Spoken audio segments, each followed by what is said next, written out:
C'est vrai que sur YouTube, j'ai un peu tout entendu, en termes de pratiques spirituelles, que ce soit méditation, prière, avoir une dévotion avec un certain saint, enfin voilà, on a tout entendu. Sur YouTube, on a vraiment tout entendu, mais il y a une chose que, pour moi en tout cas, ça a été extrêmement puissant parce que j'ai pu voir, en fait, j'ai pu rendre conscient l'inconscient. Et la plupart des gens vivent dans leur inconscient, ils se laissent guider par leur inconscient, ils se laissent guider par leur traumatisme et leur passé, quoi. Le seul moyen d'y arriver, c'est de faire de l'introspection. Pour moi, en tout cas, c'est une des pratiques spirituelles les plus puissantes. Après, bon, bah, chacun trouve son moyen, lui, de se rapprocher du divin, quoi, de purifier l'ego et tous ces mécanismes. Et ça passe par l'observation de la pensée, la méditation, l'introspection, enfin bref, il y a plein de chemins, plein de manières, et en fait, dans mon cas, ce que j'aime bien, d'ailleurs, je pense qu'en disant l'introspection, il y en a plein, j'ai dû perdre 50% de l'audience, j'espère en tout cas, parce que de toute façon, j'ai pas envie d'attirer n'importe qui, tu vois. Et je sais que pour la plupart, ils veulent la facilité, ils veulent un truc où non, il faut juste que tu vois, je fasse ça, et puis j'ai pas besoin de regarder mes ténèbres, je dois juste faire ça, et puis c'est ok, tu vois. Je suis sauvé comme ça, tu vois. Les gens n'aiment pas à faire le vrai taf, en fait. Et ce qui est compréhensible, parce que le cerveau ne veut pas faire ça. Il n'a pas du tout envie. À partir du moment où je commence à écrire pour faire de l'introspection, je sens en moi, tu sais, une tension comme ça, genre non, mais j'ai pas envie de regarder mes ténèbres, tu vois. Alors que c'est justement ça qui va faire en sorte que je vive une meilleure vie, parce que du coup, je me laisse plus influencer par des défauts de caractère ou des anciennes manières de fonctionner, des anciens schémas qui me font juste souffrir, tu vois. C'est du poison, en fait. Alors que faire de l'introspection, surtout par écrit, parce que, euh, en tout cas, moi, c'est comme ça que je le fais, alors, soit je peux parler à voix haute, en mode je prie, quoi, je parle avec Dieu, puis je lui parle un peu de ce que des réactions que j'ai pu avoir dans la journée. Généralement, c'est en fin de journée, tu vois, en fin de journée. Donc, généralement, j'ai pas trop la tchatch en fin de journée, tu vois, le soir et tout. Avant d'aller me coucher, j'ai pas trop la tchatch, donc par contre, j'aime bien me poser tranquille, dans le silence, et écrire, tu vois. Et c'est chouette de faire ça parce que si tu réfléchis juste dans ta tête, ah oui, je crois que j'ai fait ça aujourd'hui, ah, ça serait bien que peut-être, machin. Mais tu vois que tu fais dans ta tête. Le truc, c'est que le mental, il est très. Il change d'avis constamment. Puis en plus le mental, c'est celui qui est malade, justement. C'est lui qui part en tous les sens, tu vois. En tout cas, chez moi, en tant qu'addict, laisse tomber, ça renégocie constamment, tu vois. Alors que quand j'écris les choses noir sur blanc, ça permet pas au mental de venir interférer, en fait, tu vois. D'ailleurs, j'ai fait encore un test aujourd'hui. J'hésitais avec une certaine chose que je voulais faire. Et du coup, j'ai écrit. Tu vois, parce que mon mental, il n'arrêtait pas de renégocier encore et encore et encore. Et ça me rendait fou, tu vois. Et c'est un peu ça aussi, d'être un addict. Du coup, j'ai pris un bloc de papier et j'ai pris un stylo et j'ai écrit. Genre, voilà ce qui se passe. Alors, en fait, je parle à Dieu, tu vois. Voilà ce qui se passe. Qu'est-ce que je fais, tu vois. Et la réponse claire, c'est il faut que tu testes les choses. Il faut que tu arrêtes d'être dans ta tête. Il faut que tu fasses les choses et que tu vois par toi-même ce qui marche pour toi ou pas, tu vois. Parce que des fois, on a tendance à vouloir des réponses tout de suite, tu vois. Genre, Dieu, dis-moi ce que je suis censé faire dans ma vie. Où est-ce que je dois aller, machin, machin. Tu vois, comme si il était là pour nous donner des ordres, tu vois. Alors que non, la vie, elle est faite qu'on l'expérimente. Et c'est l'unique moyen de savoir si quelque chose marche pour toi ou pas, c'est de tester les choses. Pareil pour les relations amoureuses, pour savoir quel genre de femme tu veux dans ta vie, bah, tu es obligé de passer par les mauvaises. Tu es obligé de, tu vois, pour ceux qui, enfin, je sais qu'il y a aussi des femmes qui me suivent, pour savoir quel type d'homme il te faut, bah, il est obligé de te tromper. Tu es obligé de tester des différentes expériences, différentes relations pour te rendre compte, genre, ah ouais, en fait, ça, je veux vraiment pas dans ma vie, tu vois. Comme ça, la prochaine fois, bah, tu as tout de suite le red flag, si s'active, tu vois tout de suite, et là, ah ouais, non, là, j'ai déjà eu ma leçon, c'est bon, j'ai pas besoin de retourner là-dedans, tu vois. Donc ouais, la vie, elle est faite, elle a été programmée pour qu'on l'expérimente. C'est que comme ça que la sagesse, elle est cultivée, tu vois. La sagesse, ça se trouve pas dans des livres, ça se trouve pas dans la tête, encore moins dans la tête. Donc tu es obligé de faire les choses, tu vois. Et bref, là, je pars sur un autre sujet, mais en gros, c'est ce qu'il m'a répondu, et il a raison, genre, c'est clair. Tu vois, c'est vraiment... Et plusieurs fois, d'ailleurs, à chaque fois que j'écris, en fait, c'est pas comme si, genre, le Tout-Puissant me parle à moi directement en faisant ça, mais c'est juste que mon intuition on peut dire aussi que c'est la voix de Dieu, mais mon intuition fonctionne mieux parce qu'à ce moment-là, vu que c'est écrit sous noir sur blanc, le mental, il peut pas négocier, tu vois. Et en plus, la réponse, elle est super fluide. C'est ça le truc, c'est que je réfléchis pas. Genre, en fait, je connais la réponse. Intuitivement, je connais déjà la réponse, mais vu que je laisse plus mon mental interférer en écrivant, ben c'est beaucoup plus clair. Alors que des fois, tu sais, de rester dans sa tête, c'est pas non plus une bonne idée, quoi. Alors, c'est pour ça que la prière existe, qu'on peut parler à voix haute, prier, demander, et puis pour certains, ça marche comme ça, tu vois. Moi, j'aime bien aussi parler à voix haute. Et dans l'élan, d'un coup, j'ai la réponse qui vient droit derrière, en fait. Des fois, ça m'arrive aussi, tu vois. D'un coup, parce que je sais la réponse, en fait. Intuitivement, je la sais, mais c'est juste que mon mental, encore une fois, il est trop bruyant, tu vois. Donc, il y a ça, il y a écrire, il y a... Voilà. Et ouais, généralement, moi, j'aime bien faire en fin de journée. Enfin, c'est plus logique parce que bah, tu as fait ta journée et puis plus ou moins, tu as enregistré les choses que tu as pu faire pas négatifs, mais peut-être des défauts de caractère qui se sont activés ou tu t'es mal comporté vis-à-vis d'une personne et sur le moment, bah, tu étais impuissant face à la réaction que tu as eue avec cette personne. Et plus tard le soir, tu t'es un peu plus posé, donc tu te dis là, ouais, en fait, là, j'ai un peu abusé, donc peut-être ce serait bien que je lui demande pardon, tu vois, que je l'appelle ou que je lui envoie un message ou que je lui parle. Si tu la vois le lendemain, voilà, tu lui dis, enfin bref, il y a plein de choses comme ça que je mets en place le soir. En fait, ça fait l'étape 10. C'est l'étape 10 du programme, des 12 étapes, pardon. Et dans l'étape 10, c'est un inventaire qu'on fait. Donc, tu as un questionnaire. Tu vois, c'est est-ce que tu as eu du ressentiment? Est-ce que tu as eu de la peur? Est-ce que tu as eu... est-ce que tu as été honnête? Est-ce que tu as été aimant? Est-ce que tu as pensé à toi tout au long de la journée? Ou est-ce que tu as pensé aux autres, etc. Enfin, tout un petit questionnaire. Enfin, il y a 10 questions. C'est pas énorme, mais en gros, ça résume bien la journée d'une personne. Genre, où est-ce que ta tête était, en fait, à ce moment-là. Et en fait, jusqu'à maintenant, j'observais beaucoup. Donc, en fait, c'est juste... c'est pas pour juger, c'est des questions que tu as et tu réponds honnêtement, ok, bah ça, j'ai fait ça, j'ai fait ça, j'ai fait ça. Donc, c'est plus en mode observateur. T'observes ta manière d'agir dans le monde et c'est un peu la même manière que d'observer ses propres pensées, quoi. Sauf que là, c'est un peu plus concret. Et dernièrement, j'ai voulu aller un peu plus loin. Je sais plus pourquoi. Ah oui, parce que j'avais lu en fait je lisais les enseignements de Yogananda. Et alors lui, c'est très focalisé sur la méditation, tu vois. C'est vraiment, pour lui, c'est ça, c'est l'unique moyen d'y arriver au divin. Alors maintenant, ça résonne plus trop pour moi aujourd'hui, mais ok, vas-y, c'est son truc à lui, donc cool. Par contre, à un moment donné, il y a un passage où il dit que, enfin, ça fait plusieurs fois qu'il parlait de faire d'introspection. À l'époque, ça me dérangeait, tu vois, comme par hasard. Le seul truc en fait, à chaque fois que quelqu'un dit quelque chose de spirituel et que je sens que je dois le faire aussi, mec, j'ai tellement de résistance. Genre, en fait, c'est quand je sais que je dois faire un truc, que je dois vraiment faire ça, et ben mon ego, il est en mode non, mais t'as pas du tout besoin, il faut que tu fasses ça là-bas. Il va toujours proposer l'inverse, en fait. Genre, non, mais t'inquiète, Dieu s'occupe de toi, t'as pas besoin de faire aucun taf sur toi-même. Tu sais, genre, tu peux pas te transformer toi-même, donc ça sert à rien de faire d'introspection. Enfin, tu sais, il va revenir avec plein de justifications. C'est ouf.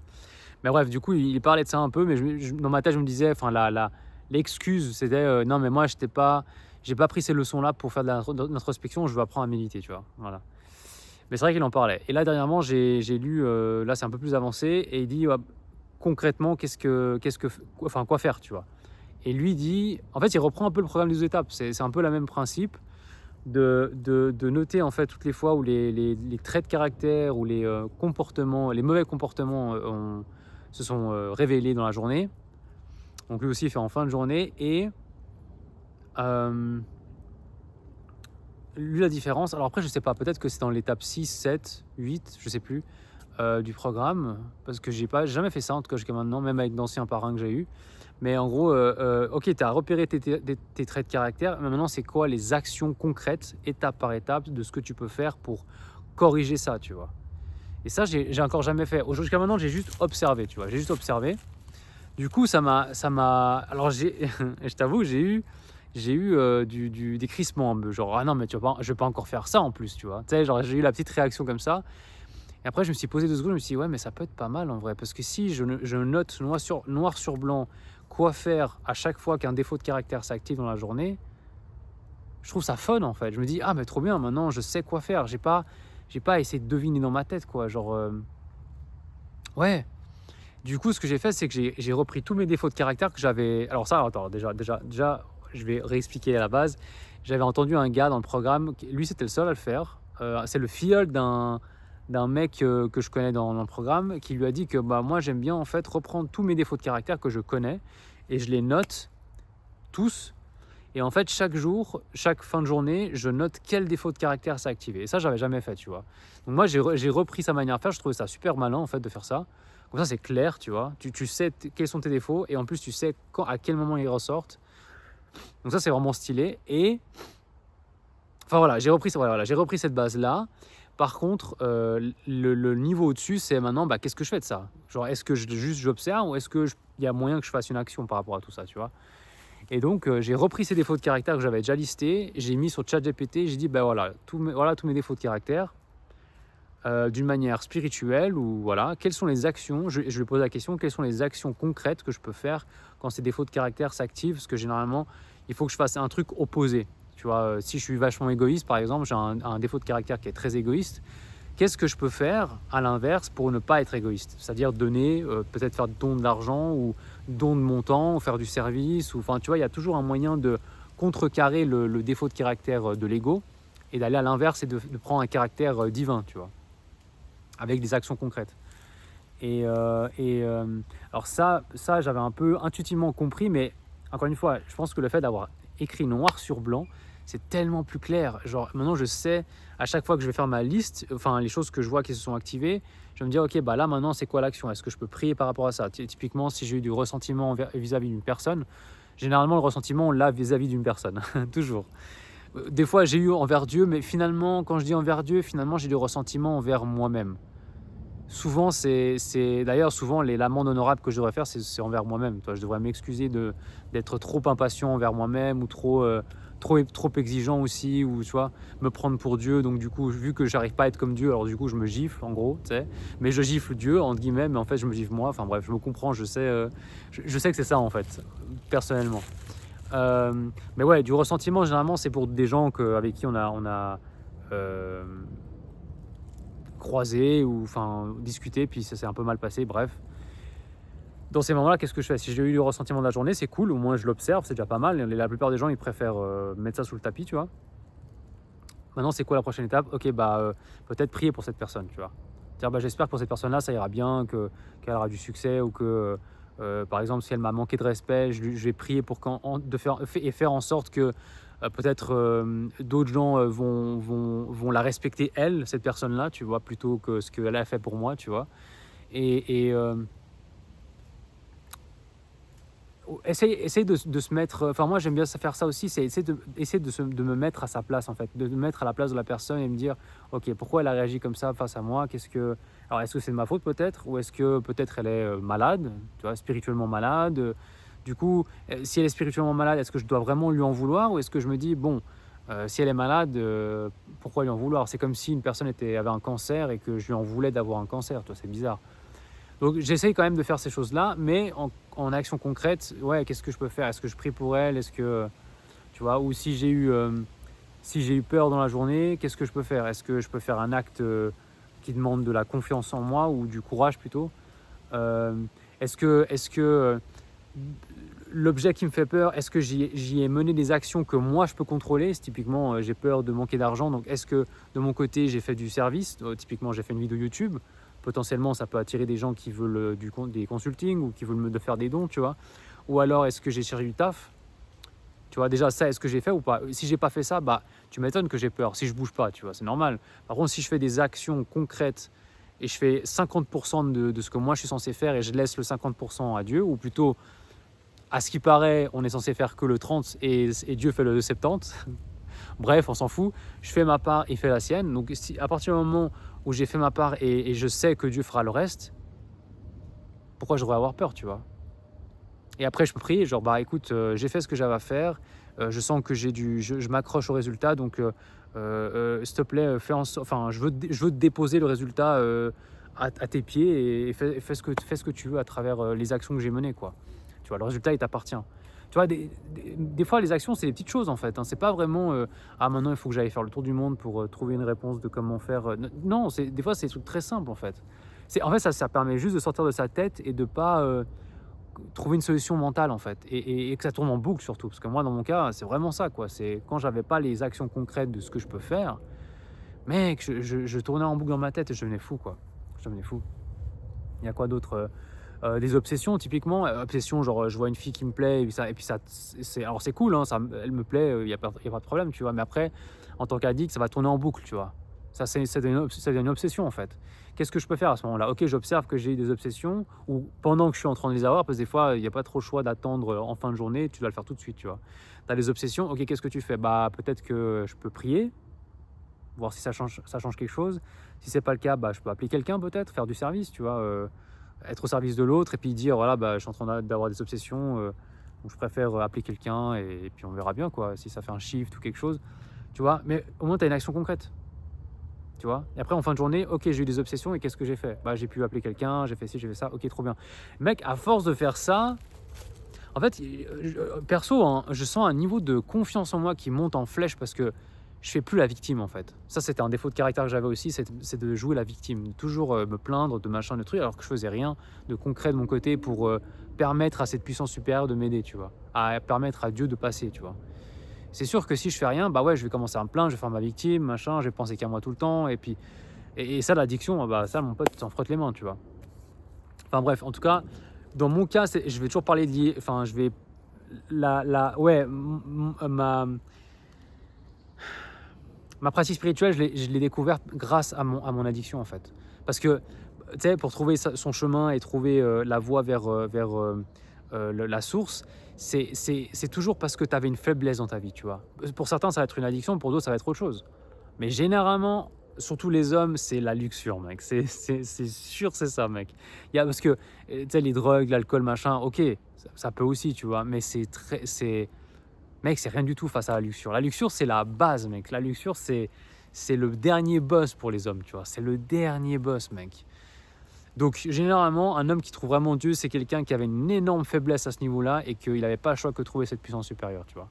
Après, t'en as, ils s'en sortent, mais j'y crois moyen. Je pense qu'ils ont vachement de discipline, tu vois, ils ont vachement de discipline jusqu'au jour où, en fait, la discipline ne fonctionne plus, puis ça leur retombe dessus, tu vois. Il y a un passage dans le Big Book qui parle d'un mec qui a réussi à rester abstinent pendant 30 ans et parce qu'il avait beaucoup de choses à accomplir, tu vois. Et une fois qu'il était à la retraite et puis qu'il avait tous ses millions, puis qu'il était devenu super riche et puis qu'il avait son succès, puis maintenant il voulait se reposer. À partir du moment où il s'est reposé, mec, boum, l'addiction est revenue à fond, mec, tu vois. Donc voilà. Bon bref, c'est encore un autre sujet, mais tout ça pour dire que, pour revenir à ce que, dans mon cas, grâce à mon addiction, j'ai été obligé de faire l'introspection parce que juste méditer, prier, machin. En plus, souvent, les prières, c'était toujours tourné vers moi, en fait. C'était toujours qu'est-ce que moi je peux y obtenir matériellement ou une copine ou du sexe. Enfin, tu vois, c'était toujours un peu biaisé et très égoïste, tu vois. Et je pouvais pas m'en rendre compte tant que je faisais pas l'introspection, tant que je me rendais pas compte à quel point j'étais tourné vers moi-même tout le temps, mec. Il y en a, ils ont peut-être pas besoin. Peut-être que pour certains, c'est très naturel. À partir du moment où ils ont trouvé leur chemin spirituel, pour eux, c'était automatique de penser au bien-être commun que de soi, tu vois. Il y en a pour qui c'est genre naturel, ça, c'est possible aussi, tu vois.